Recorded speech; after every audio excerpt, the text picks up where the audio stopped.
I started working as a waitress at a small diner when I was 18.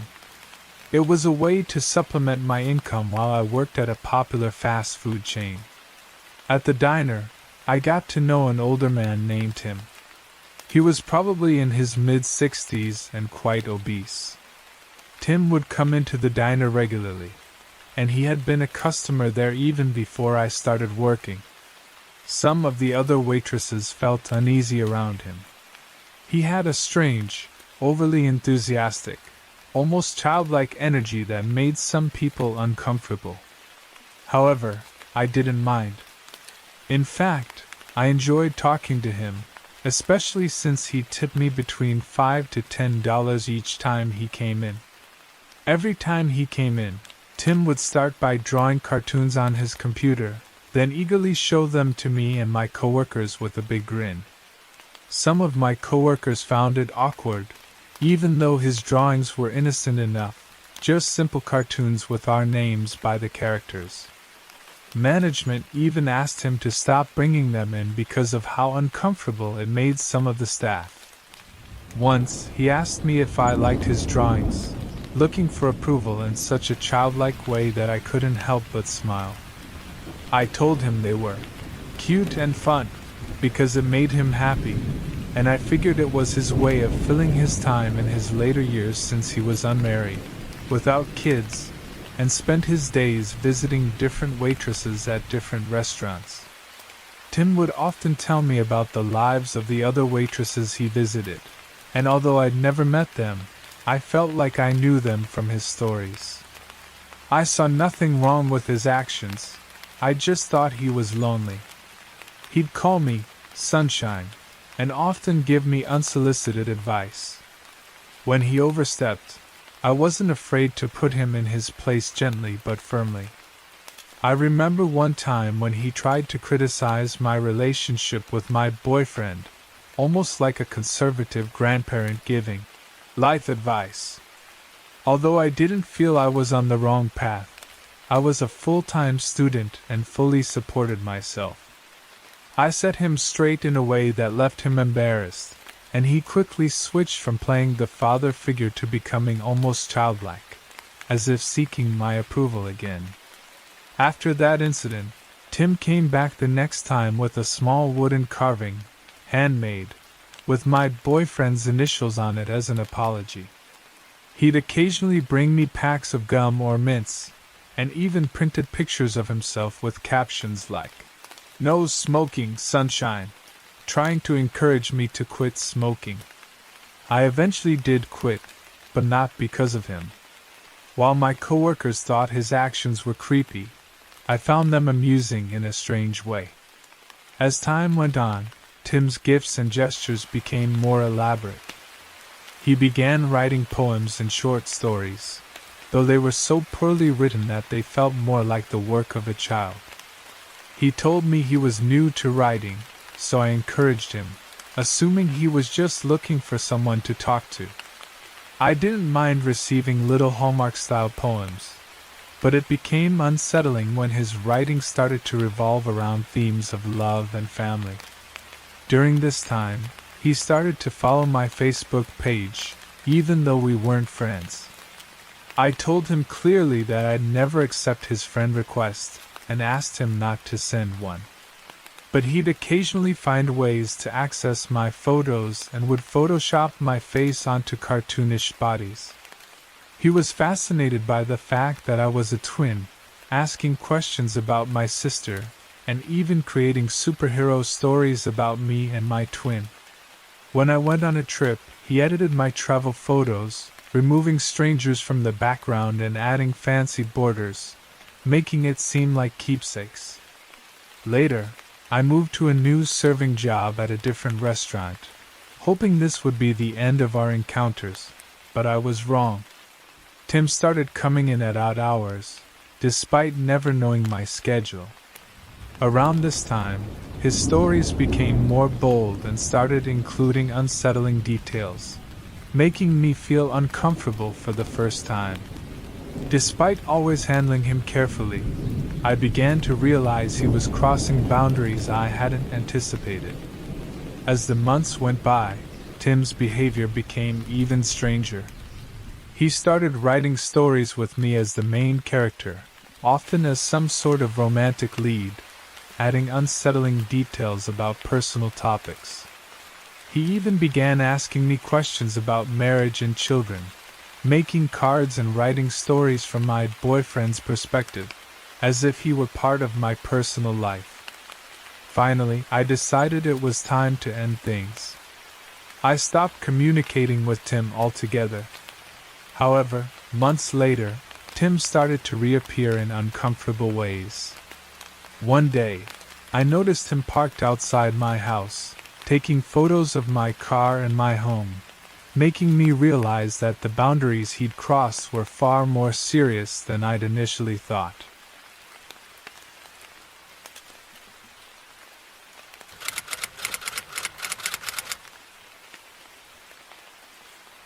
When I was 17, I found myself working in a small seafood restaurant that was on the verge of shutting down.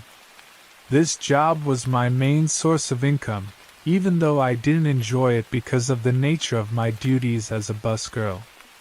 Every day, I had to deal with customers' leftover seafood, and it was never a pleasant experience. Being a vegetarian, I was always disgusted by anything that came from the ocean, even shrimp, which many people love. Despite this, there were enjoyable moments. I met a lot of people, both customers and coworkers, and over time, my colleagues became like a second family. We shared the same daily pressures, which brought us closer. Most of the chefs were decent enough, each handling work stress in their own way. One was very calm, another was often drunk and angry. But the one who shocked me the most was a new chef who joined the restaurant. Let's call him Creep. Creep was in his late 40s, with hair starting to gray.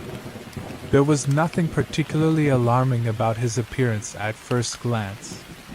He seemed friendly and approachable, and over time, I would occasionally chat with him about classic music, especially rock from the 60s and 70s, which I loved. He claimed to have attended concerts by many of the bands I adored, sharing stories from those days. His conversations were entertaining, and I initially felt no reason to worry. He just seemed like an older man who shared my interest in music. Weeks went by, and Creep behaved normally, showing no signs of strange behavior. I felt comfortable in my workplace and grew more at ease with my job. I'd also become friends with another busgirl, who, like me, had a challenging family life, and we quickly bonded over shared experiences. On slow days, we'd find ourselves in the kitchen, laughing and sharing stories. But one day, during one of those light-hearted moments, everything changed. Within seconds, as we were laughing in the kitchen, Creep appeared right behind me, and suddenly, in a calm but disturbing tone, he said, "It wouldn't be so funny if I had chloroform." My laughter died immediately, and my heart raced as I turned to look at him, baffled. Who makes a joke like that? His eyes were empty of emotion, but his gaze was intense, as if he were trying to burn his stare into my face. The staring lasted a few seconds before I turned away and walked off, unsure of how to react. As the days passed, Creep would often watch me through the kitchen window, giving me a creepy feeling. I tried to avoid the kitchen as much as possible, but since my job required me to bring dishes back and forth, I couldn't avoid him completely. Twice more, he repeated the same unsettling comment, saying, "It wouldn't be so fun if I had chloroform." 3 times now, he'd mentioned chloroform, and I was thoroughly freaked out. Fortunately, I was about to quit my job to travel to Europe for the summer. After my trip, I found out the restaurant had shut down, and I was relieved, knowing I wouldn't have to see Creep again. Looking back, I wish I had reported Creep's behavior to my manager. I don't know why I didn't, Maybe I thought I was overreacting. But now I realize that no one should feel threatened in their own workplace.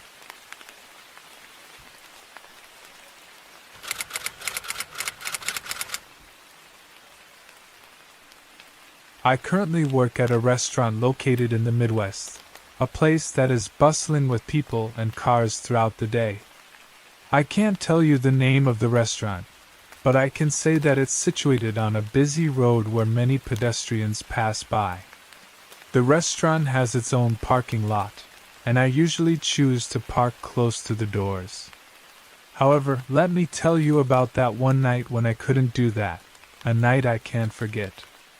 A couple of years ago, I happened to work at a sports bar and grill located directly across the parking lot from my current job. I worked there for only 4 months, but that was enough time to gather many interesting stories about that experience, although that's a conversation for another day.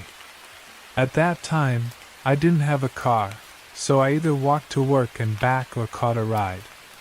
Sometimes, I had to return home late at night, around 10 p.m., on a poorly lit road where not many cars passed. These circumstances made me feel unsafe, especially since I was constantly being harassed by older men, who would approach me despite being a minor. All of this made me feel like I was being watched. There was one particular man I could never forget, and he was the one who would come back to haunt me in a terrifying way. This man was tall, quite handsome, and always wore expensive-looking clothes and accessories. He had an elegant aura, which is why I didn't think much of him when he first started talking to me. He began our conversations politely, asking about my work and how my day was going, but as the weeks went by, he started asking more personal questions, making me feel uneasy. The event that occurred just before I quit my job at that bar was a night I wish I could erase from my memory. It was during sports season, and the bar was packed with fans. After I had finished cleaning the bathrooms, I noticed that man waiting for me at the host stand. I approached him, trying to engage in polite conversation, but I could immediately tell that something was off. His gaze was shifty, and he didn't seem as composed as he usually did. The first thing he said to me was something along the lines of, "You're only 16, right?" When I confirmed this, he continued with something like, "Well, when you're 18, I'll have something for you. It'll be a surprise. Just wait until you turn 18.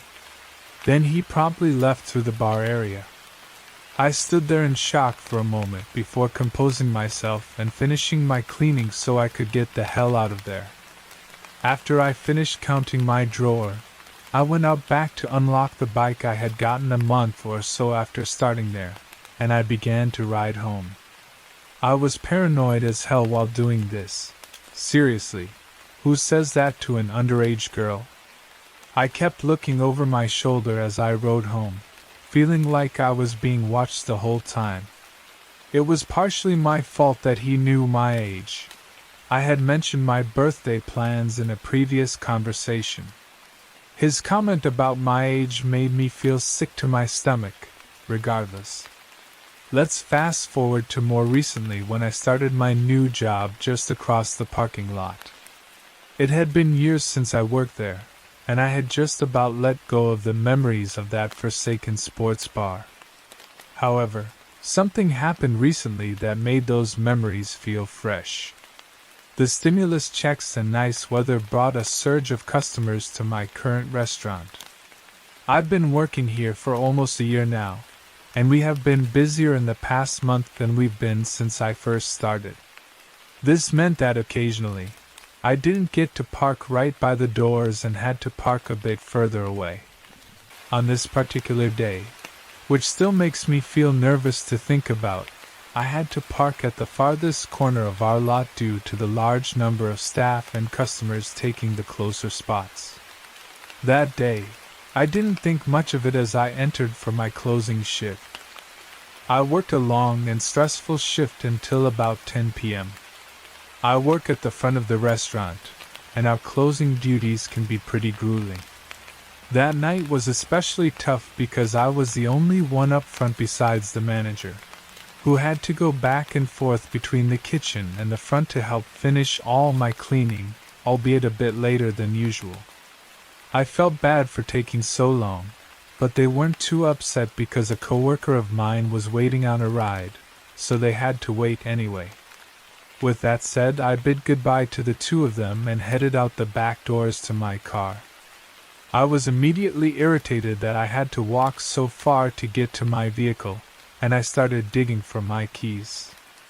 I didn't realize there was a third car in our parking lot until it was almost too late. I finally found my keys after a moment of struggling, only to discover that the third car was not my manager's. It was parked right next to mine, although it did look similar, which is why I didn't think much of it at first. Being exhausted from work, I continued toward my car, and as I got closer, I realized there was a person inside.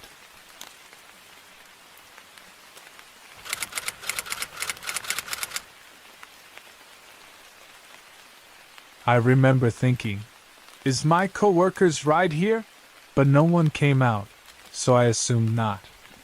I glanced back toward the restaurant and saw my manager's car sitting empty right up front. All these thoughts were piecing together as I slowly made my way to my car, and after connecting the dots, I tried to see who was in the car waiting for me. I remember squinting at them. I didn't have my glasses on, which is probably what made them realize I noticed them. With that, they turned their car on immediately. I looked away because the headlights were too bright, and when I tried to look back again, the interior light turned on. I stopped dead in my tracks as if I were paralyzed. Just writing this is starting to make my eyes tear up for some reason, but the expression that man was wearing invoked so much fear in me. I think my heart literally skipped a beat. The man's features were a bit blurry due to the distance and darkness, but I could tell he knew me from somewhere. With that little overhead light illuminating his face, the lack of facial expression is what really scared me because I figured he would at least smile, frown, wave, or do something, literally anything, but instead, he just sat there with his arms at his sides, waiting for me to come closer. As a young woman, I should know better than to ignore my instincts telling me to get the hell out of a situation, but for a split second, I felt compelled to keep walking toward my car.